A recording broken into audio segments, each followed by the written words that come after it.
सांब सदाशिव एक नारियल के गोले से कर दीजिए अपने घर से पितृदोष निवारण यानी कि पितृदोष को समाप्त। 17 अप्रैल अमावस्या के दिन यदि आपको ऐसा लगता है कि घर में पितृदोष है तो आपको एक नारियल का गोला लेना होगा सूखा। अब इस नारियल के गोले को ऊपर से काटना, ऊपर से काट के इस ऊपर वाले भाग को हटा देना।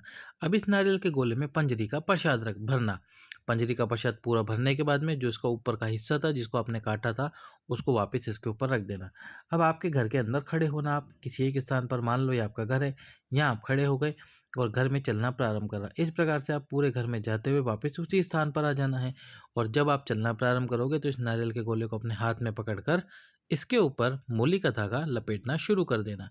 कब तक लपेटना है? जब आपने चलना प्रारंभ करा अपने घर में और वापस घूमकर आप उसी स्थान पर आ गए, तब तक आपको मूली का धागा लपेटना है। जैसे आप जिस स्थान पर गए थे उस स्थान पर आ गए, वहीं पर मूली का धागा तोड़ दीजिए। अब इस नारियल के गोले को लेकर जाइए पीपल के वृक्ष के नीचे और पीपल के वृक्ष के नीचे छोटा सा खड्डा खोदकर उस नारियल के गोले को उस खड्डे के अंदर डाल दीजिए। ऊपर से मिट्टी डाल दीजिए। उसके ऊपर एक पत्थर रखिए, 2 पत्थर रखने हैं आपको। अगले दिन पत्थर रखकर वापस आ जाइए। अगले दिन 18 अप्रैल को सुबह सुबह जाना है। दूध और जल को एक कलश में लेकर जाइए और जो 2 पत्थर आप रख कर आए थे जहाँ पे आपने नारियल का गोला दबाया था, वहाँ पर उन दोनों पत्थरों पर जल समर्पित कीजिए। दूध और जल जो आप कलश में लेकर गए हैं, दूध और जल समर्पित कीजिए।